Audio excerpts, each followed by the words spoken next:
Okay, so the next talk for the developer session is actually by Yin Huai from sort of Ohio State University, where he's a PhD student.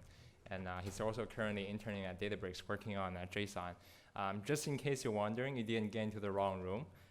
The original agenda was writing high-performance Spark applications actually supposed to be delivered by me.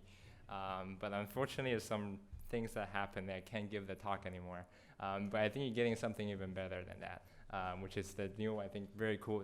With a lot of JSON data, everybody's gonna find new ways to work with JSON data and make that easier. And this is what Ian's gonna tell you more about.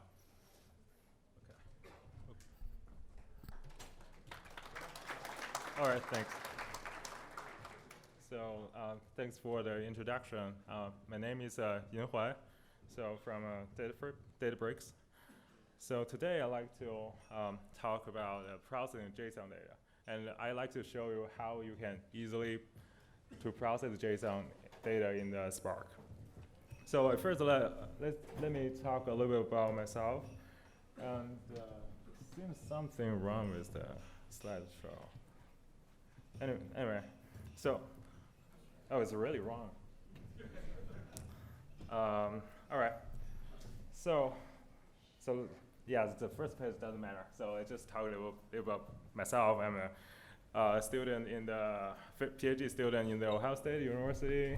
Next one's and does the next one work? Yeah, okay. Seems like one is good. Yeah, just the first one. Can you move closer? Oh yeah, okay. So I'm a PhD student at the Ohio State University, and my previous research work include studies on file formats, for example, RC file, and query optimization, for example, Hive correlation optimizer. I generally interested in database system, storage system, and distributed system. I started to work. I've been working on open source projects since 2011, and I'm a Hive committer, and right now, mainly focused on Spark SQL. So, okay. So let's talk about the JSON data. So the JSON is a widely used data interchange format. It's simple, it's compact, and it's easy to read. Also, the schema of the JSON data set is very flexible. And basically, every JSON object is self-describing. You can figure out the schema just by looking at the JSON object. And it's now is the dominant standard data interchange format among web service. For example, responses of Facebook and Twitter APIs are using the JSON format. And the JSON is also heavily used in mobile and web applications development. And those companies having large volume of JSON data. Because of flexibility of JSON, it's so easy to generate a JSON data set. But the problem is, because of the flexibility, it's really hard to analyze the JSON data. So let me show you why it's hard. So let's first look at a random selected tweet in the JSON format. So this is a tweet actually. It's a JSON, it's a single JSON object. It's really complex. It's complex to figure out the schema. It's complex to access the fields. So basically, there are three kinds of difficulties of analyzing JSON data set. The first one is the difficulty of defining a schema. Because a JSON object can have complex structure and can have those data set can have a non-uniform schema. And because of the flexibility, a field can have multiple data types. So out of the three, make a JSON data set hard. So it's hard to define the schema. And the second difficulty is that it's really hard to maintain the schema. Because your application will be evolved, so the schema of the JSON data set will be also evolved. And generally, a JSON data set is generated by one team and is consumed by another team. So it's really hard to catch up with those changes on the schemas. And the third difficulty is the difficulty on access fields in JSON dataset, because there are lots of nasty structure, and we have lots of complex structure in a JSON. Because the popularity of a JSON and the large volume of a JSON dataset in those companies running web applications, users really want to analyze JSON data. And also they especially want to have an easy way to process the JSON dataset. So let's just show you existing approaches, and let's see if they can meet users' demands. So basically, there are three kinds of approaches. The first one is Etl Approach. You have a JSON dataset, you transform the format to a regular relational table. Basically, you shred the JSON object.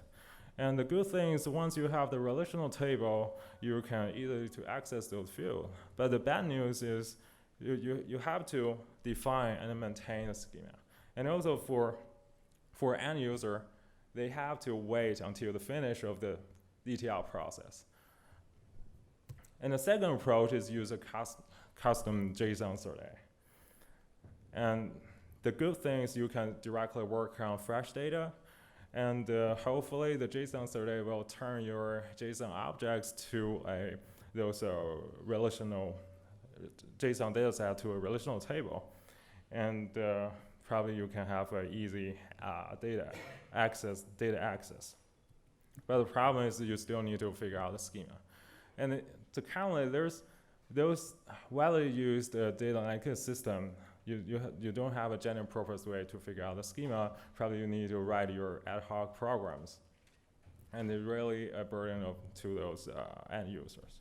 And the third approach is to store the JSON dataset in a large object column. For example, you have a column of a string. You store all of those JSON objects in a string format. The good thing is you can directly work on the fresh data, and you do not need to define a schema at first. But the problem is you have to use lots of UDF to extract fields from those from the large object column. So let me show you an example of using UDF. So basically, I have a very simple JSON object, which has three top-level fields, which are name, age, and address. And the address is the value of address is another JSON object, which contains two inner fields. So basically, what do we want to do? We just want to extract the name, age, city, and state. So to do that simple task with UDFs, you have to write this kind of a query. And you first need to extract the field for those top level field, and then you need to extract the internal field. So, and this is for a very simple task and for a very simple data. If you have a complex you have a complicated data set, and if you want to do some complex task, the query will be much harder to write. So now let me introduce the JSON support in Spark, especially Spark SQL. And let me show you how we can easily to work with JSON data. So at first, let me give you some high-level idea on what kind of demands user have and what we provide in Spark. So the first demand is that user want to work with fresh data. So in our solution, there's no mandatory ETL process. You can start to work with the fresh data. And the second demand is that no need to define the schema for a JSON dataset. And basically in Spark, you do not need to define schema. We will automatically infer the schema for you. And also the last demand is that the user want to have an easy way to access the field in those complex structure. So in Spark, with the JSON support, you don't need to use UDFs. You just query the JSON dataset as querying a regular relational table. So let me go through a very simple demo and show you how you can start to work on a JSON dataset.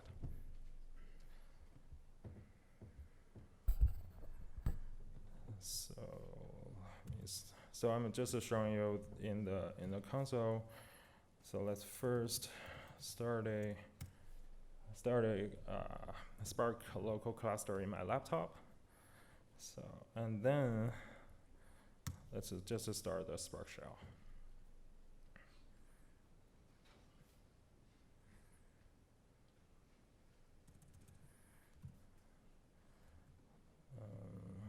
Let's double check it's running correctly. Okay. Okay, so first, because the JSON support is in the scope of SQL, so let me first create a SQL context.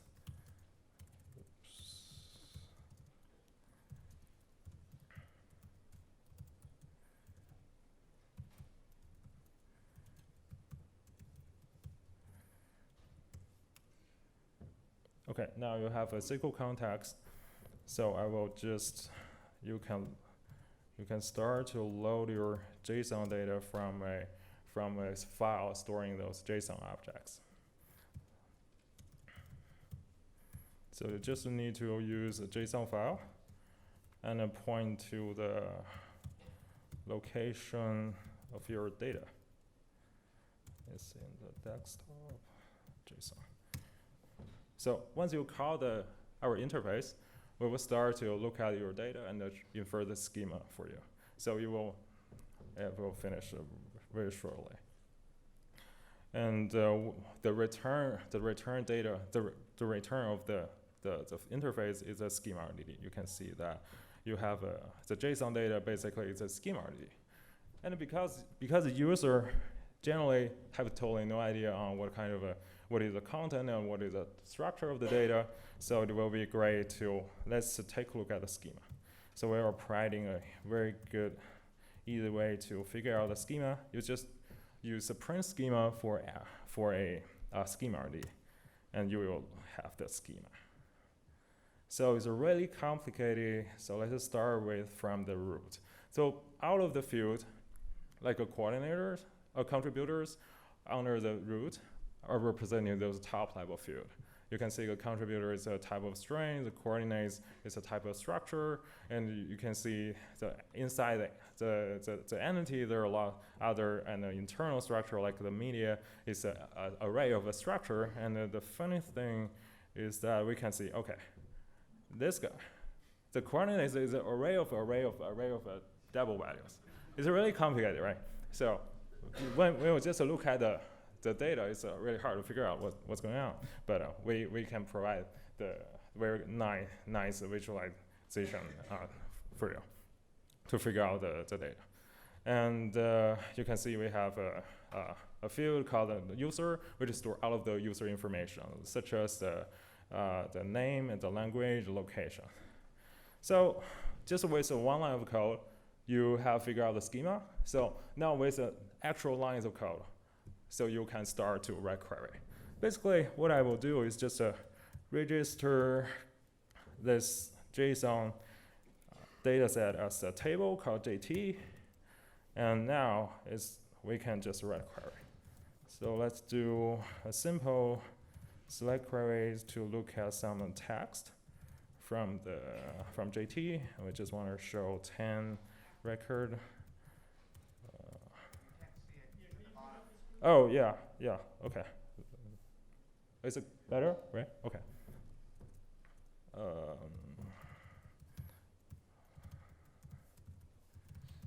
Okay, basically I just select the field of the text and I'm printing out the 10 text from those Twitter data sets.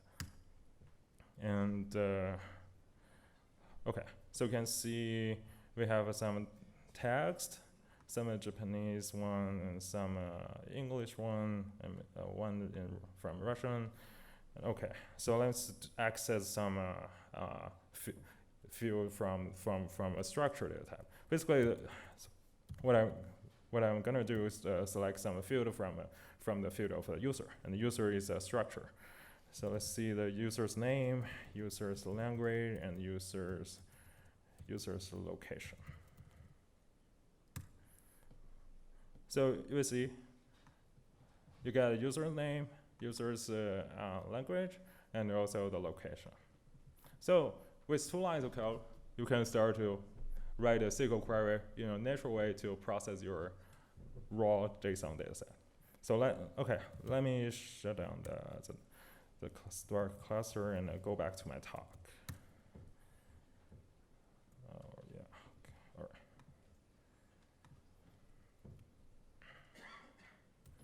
So in summary, you need two steps to work on JSON dataset. In the first step, you have code to load the dataset, and the schema will automatically infer it for you. With the second step, with another line of code, you need to register the data as a table, and finally you're ready to go. You will just write a SQL query where the highest flavor of SQL query to process your data without using those complex UDFs. So now let me talk a little bit more about the implementation. So let me first show you the entire workflow of how we do this. We have first the user have some JSON data sets, and right now we're providing two interfaces. The first one is a JSON file, the second one is a JSON RDD. And I will talk about that later. And when user invoke either of these two interfaces, inside the Spark, we will first gather all fields with all possible data types. Because the flexibility of the JSON data, it's very possible a field can have multiple data types. The second thing we do is to resolve type conflicts. And finally, user will get the schema RD, like what you get in the demo.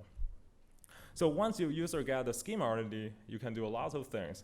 First, you can register the schema RD as a table, and you can immediately use a SQL query or have the flavor of a SQL query to work on your data, where you want to cache the data in the memory in memory column format.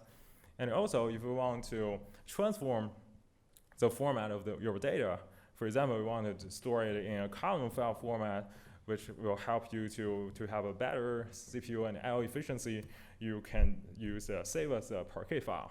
Basically, you can transform the file format.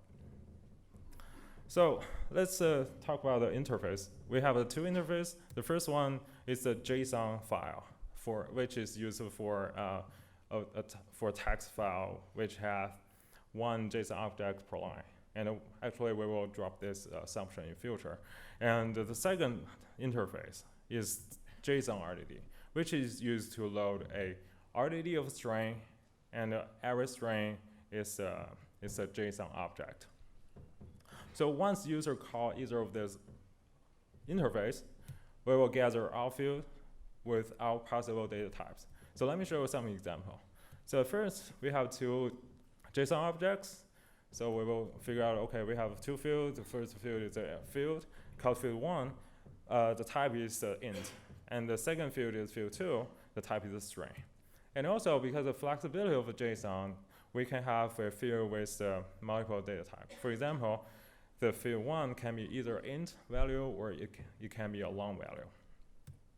And then for a structure or a JSON object, we can figure out, okay, so field 1 is a structure, and it has two fields inside. The first field is called key1, which is the type of it is the int. And the second field is key2, and the type of it is array. Actually, it's an array of int values. So once we got all fields with all possible data types, we will start to resolve type conflicts. So let's first look at how we resolve type conflicts for those primitive data types. Basically, we have two rules. The first rule is to widen the type. This rule is applied when we see conflicts between two numeric types. Basically, we widen the type from null to int, from int to long, and to double, and to decimal. The second rule is downcasting to string.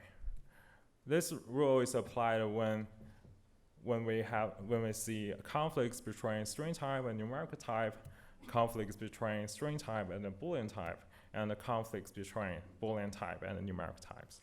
So let me show you an example. We have two JSON objects. You can see the type of the field name is a string, but the type of age can be either an int or a string. So at first, we will see, okay, the int can be either a string or an int, and we will, after the resolution of a type conflicts, the type of age will be string.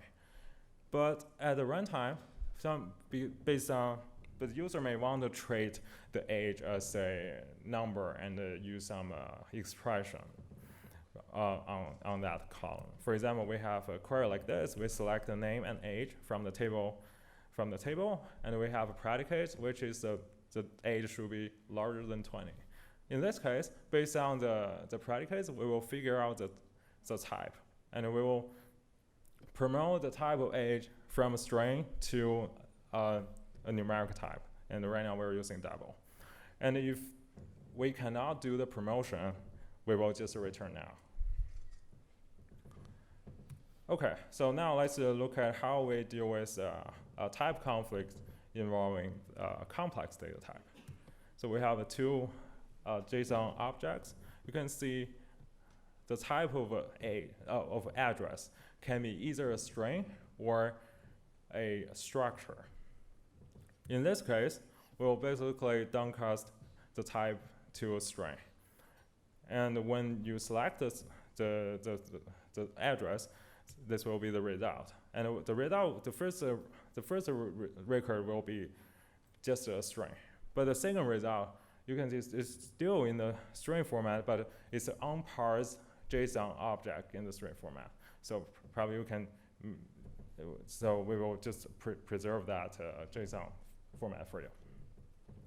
So I think that's pretty much I like to talk about the JSON support. And we have working on some really exciting new features. And so now let me highlight a few of them. The first thing we want to support is we want to provide an easy way to handle corrupted data. So, and right now, if you have a corrupted data, you need to use the regular RDD transformation functions to filter out those corrupted data, and then you can use the JSON RDD to load the data as a workaround. But in future, we want to provide a much better and easy way to do that. So whenever you will call a JSON file, we will handle the corrupted data for you. And the second thing we want to provide in future is a JSON column. It's very common that a relational table can have a column with a type of a JSON. And we want to automatically infer the schema for you, and then attach the schema to the original table. So after that, you can use SQL query to easily process data. And the third thing is we want to support SQL DDL commands for defining JSON data sources. And the fourth thing, we want to definitely provide more new support on different semi-structured data formats such as CSV file. And finally, we want to provide new APIs for manipulating data types and schemas. For example, you have two schema RDD for different partitions. Maybe they have a similar structure. So we will provide a way to just union the schema and treat the union the data set as a single table. And also you may want to band the schema to an existing RDD. So in future with those API, you can definitely do that. So all right, that's pretty much all about my talk. And thank you for your attention, and I'd like to take your questions.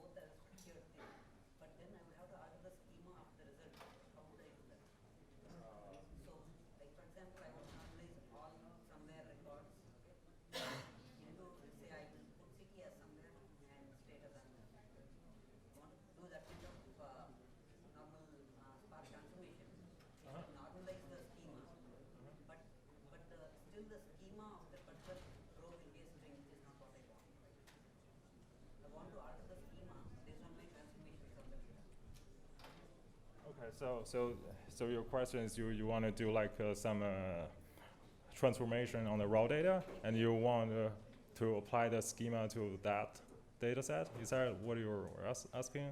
Like in your example, you had the address, okay? Yeah. One row had somewhere, Uh-huh. okay? Instead of somewhere, let it be say San Francisco, California. Yeah. Comma, California. Yeah.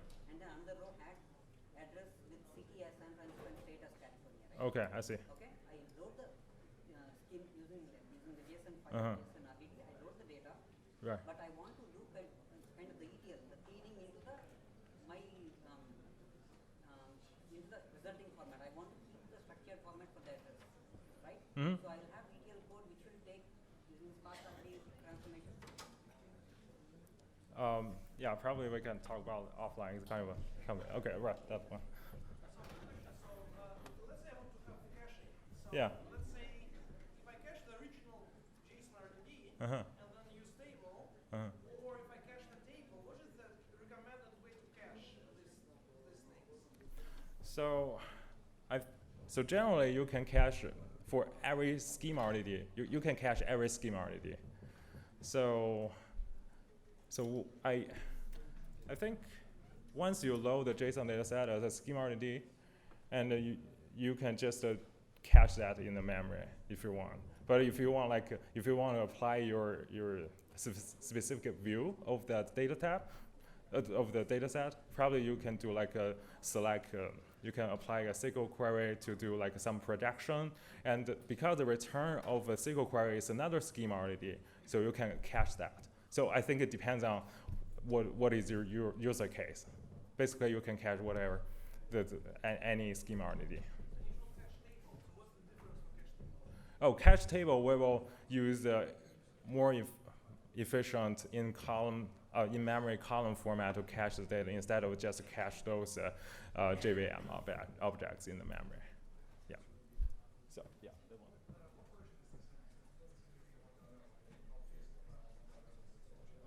Okay. So the question is what version has the JSON support, right? Yeah. Okay. It will be released with 1.01. Yeah. 101 or 11? 101. Yeah. Yeah, that one.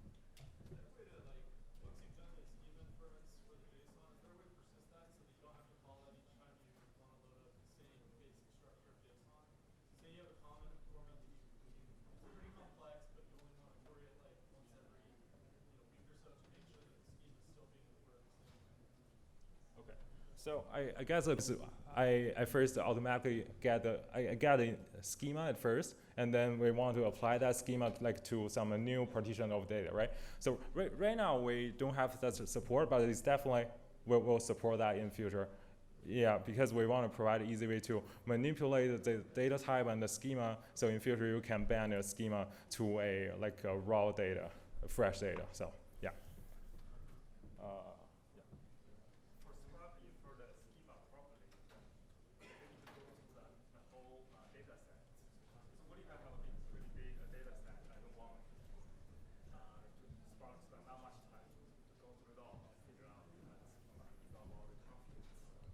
Yeah, okay. So right now we will go through all of the records because of flexibility of the JSON, but in future we definitely want to let you to quickly figure out the schema because sometimes you may have a pretty uniform schema, and we will add the support to maybe at the runtime to adjust the schema, and when or add those missing field if we see at the runtime. So that we will have a better support on that in future. But so if I use a sample chunk of my data set to infer the schema, and later on some data comes in that Spark doesn't understand, right? It's not according to the schema. What will happen? yeah. So right now the only interface is to scan the entire data set, but in future we will have a better support on that, and so you can do. Right, so my question is, yeah. What if the Spark runtime encounters a record, yeah. JSON record doesn't understand? Can't hear the question at all.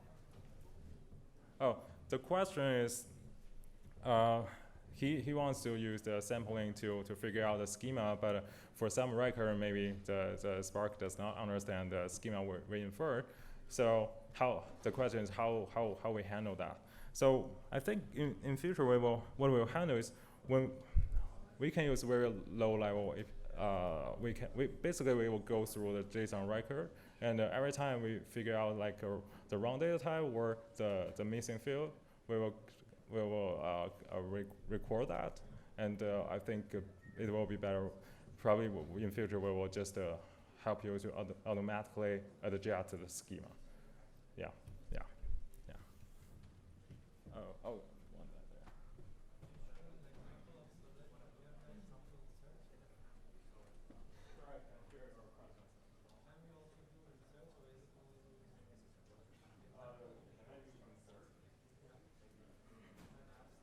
Does it support DMLs? Only selects. Does it support DMLs? Can you insert, update data? Only select. Yeah, right now, so the question is, do I support insert into the table? So right now we basically just treat the data set as read only. So we just do the select and the process the data. You can union the data. Yeah. So.